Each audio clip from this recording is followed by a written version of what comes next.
If you want to know what's going on in the Derek Chauvin trial, this video is for you.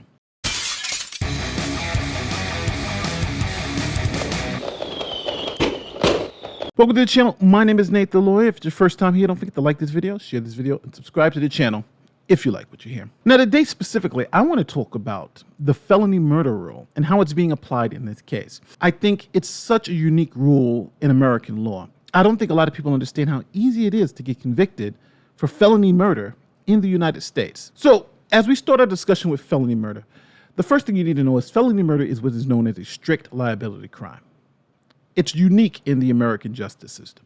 Generally, if prosecutors want to prove that someone committed a crime, they have to show two things. They have to show that the person had the requisite mental state, which is known as mens rea, and they have to show that the person actually committed the offense, which is known as actus reus. Mens rea is for the mind, actus reus for the act. But with strict liability crimes, the prosecution of the state doesn't have to prove the person actually had the requisite mental state to commit the offense. They just have to show that you actually committed the act. The premier example of a strict liability crime is statutory rape. If an adult has sex with a minor under the age of consent, no matter what the person's requisite mental state was, they will be held liable for the rape of a minor. Now, felony murder also is a strict liability crime, meaning that the prosecution doesn't have to prove that the person intended to kill the victim. As long as the victim died during the commission of a felony, then you have felony murder. So we'll understand, if a suspect commits a felony and during the commission of that felony, a death occurs, that suspect will be charged and likely convicted of felony murder. Here are a couple of examples. Let's say two suspects rob a convenience store together, and the police show up and kill one of the suspects. The suspect didn't kill anybody, it was the police. But you had a felony, and in the commission of that felony, there was a death. So that's felony murder. Now this actually happened with Tevin Lewis. He was charged with murder, and he didn't kill anyone. The police actually killed his accomplice. Another example. Let's say someone lends a friend a car knowing that the friend is going to commit a robbery. Then the suspect goes to bed. The robbery is committed, and someone is killed during the commission of that robbery. Now, the most important key fact here is that the suspect was miles away, sleeping at the time of the murder. What do you think? Well, this actually happened. His name is Ryan Holla. He's serving a life sentence for felony murder. And as you can see, he was 1.5 miles away and sleeping. But it doesn't matter because the death occurred during the commission of a felony that he was involved in. If you have a suspect who's committing a felony and a death occurs during that felony, you have felony murder. So now let's look at the Minnesota statute on felony murder to see exactly what it says. 2020 Minnesota statutes, section 609.19, murder in the second degree, subdivision 2, unintentional murders. Whoever does the following is guilty of unintentional murder in the second degree and may be sentenced to imprisonment for not more than 40 years. 1. Causes the death of a human being without intent to affect the death of any person while committing or attempting to commit a felony offense other than criminal sexual conduct in the first or second degree with force or violence, or by drive-by shooting. Here's what the Minnesota Supreme Court says about felony murder in Minnesota. Second degree felony murder does not require proof of a specific mental element. The elements of second degree felony murder as set out in Crim Jig 11.16 are that there was a killing, and that killing occurred during the commission of a specified predicate felony. Quote, it is not necessary that the state prove that the defendant had intent to effect the death.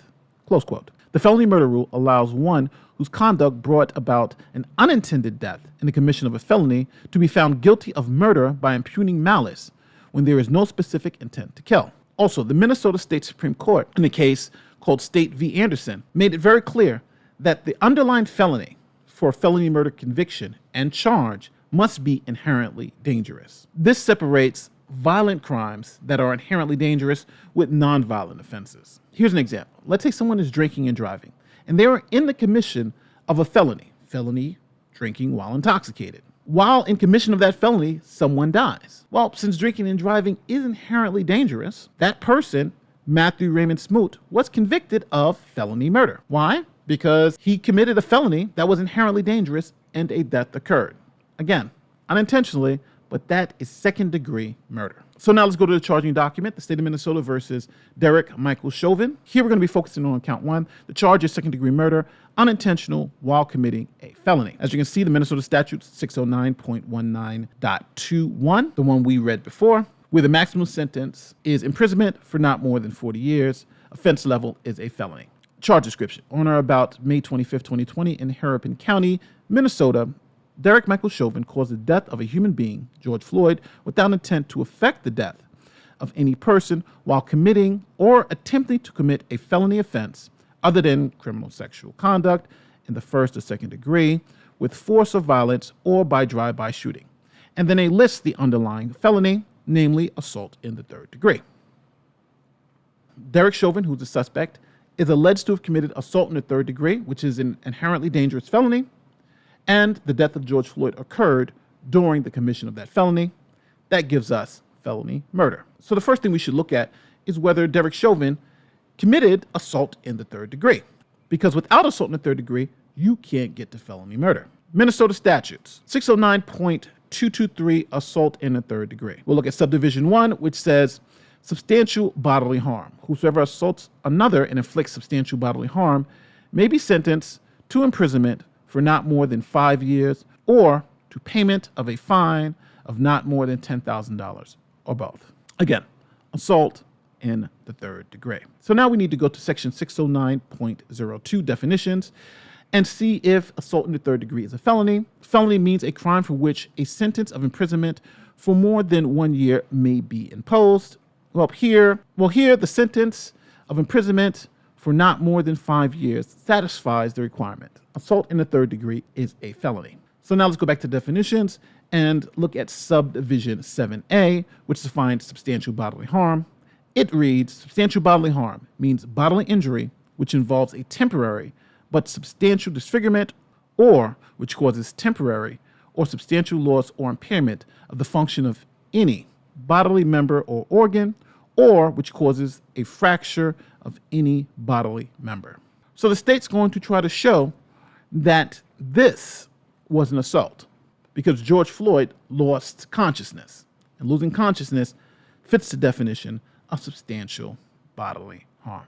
So now we see the state's case. Derek Chauvin is alleged to commit the felony of third-degree assault, and during the commission of that felony, George Floyd died. Here's the prosecutor telling the jury that they're going to prove the third-degree assault in his opening statement. For using excessive force against George Floyd, you will learn that the use of excessive and unreasonable force against a citizen is an assault. In this case, we will show you that this was an assault that contributed to taking his life, an assault. But now, one thing that we have to understand is that there is a justification defense that Officer Chauvin can use to avoid the felony murder conviction.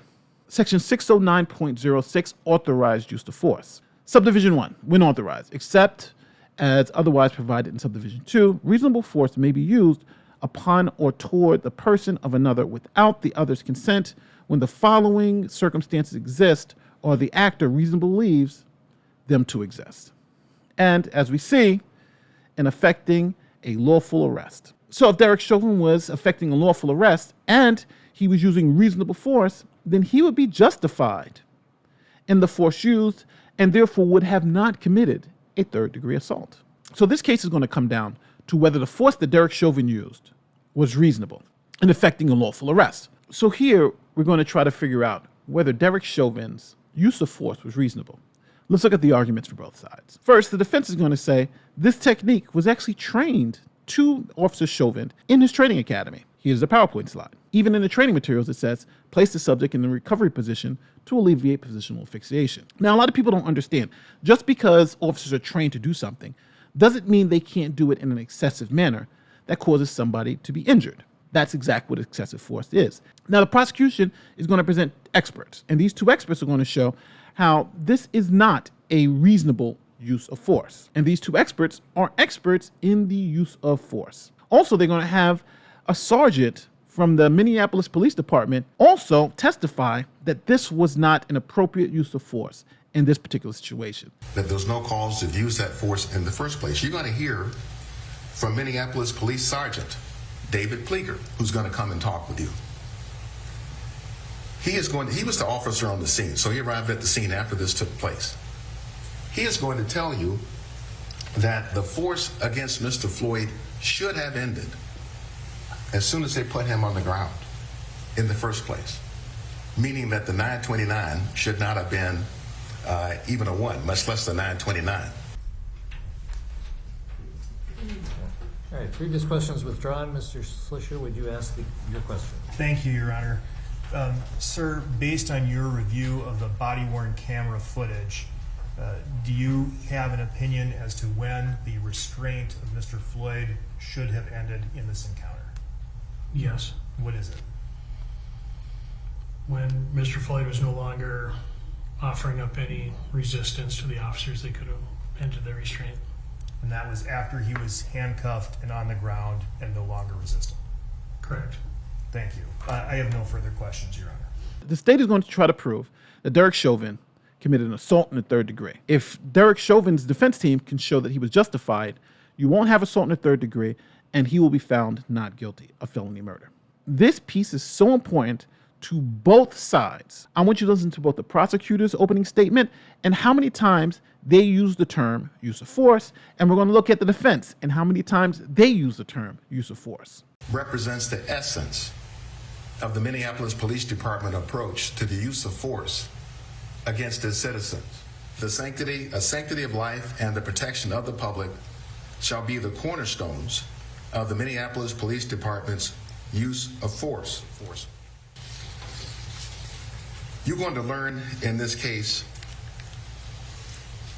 quite a lot about the Minneapolis Police Department's use of force policy. What you're going to see and learn a lot about is what is the standard for applying force against individuals, the use of force policy. You learn that Minneapolis Police Department employees shall only use the amount of force that is objectively reasonable.